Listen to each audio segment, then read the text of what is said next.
Welcome to the Learning Pines YouTube. We hope this video helps. Start by updating your iPhone to the latest iOS version available. Ensure both devices are charged above 50% to avoid interruptions. Connect both devices to the same secure Wi-Fi network now. Reset the iPhone to factory settings if already set up. On Android, install Move to iOS from Google Play immediately. Back up your Android data to your Google account before transferring. Note that WhatsApp and some app data need special transfer steps. Have your Apple ID ready and sign in during setup. Power on your iPhone and start setup until apps and data. Choose Move Data from Android to display a temporary numeric code. Open Move to iOS on Android and enter the 10-digit code. Choose Items, Contacts, Messages, Photos, Videos, and Mail accounts.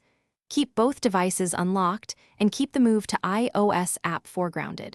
Transfers take minutes to an hour depending on total data size. Do not interrupt the Wi-Fi connection while the transfer runs.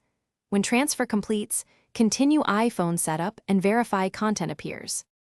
If Move to iOS misses data, use alternate transfer methods now. Add your Google account to iPhone to sync Mail, Contacts, and Calendar. Use Google Photos to move pictures, sign in with the same account. Transfer music via computer, then sync songs to Apple Music or iTunes. Use WhatsApp transfer feature or vetted third-party tools to move chats. Reinstall apps from the App Store. Paid Android apps will not transfer. Put your SIM in the iPhone and import contacts via settings. Verify everything, then factory reset your Android. Thanks for watching. Consider subscribing if we helped you.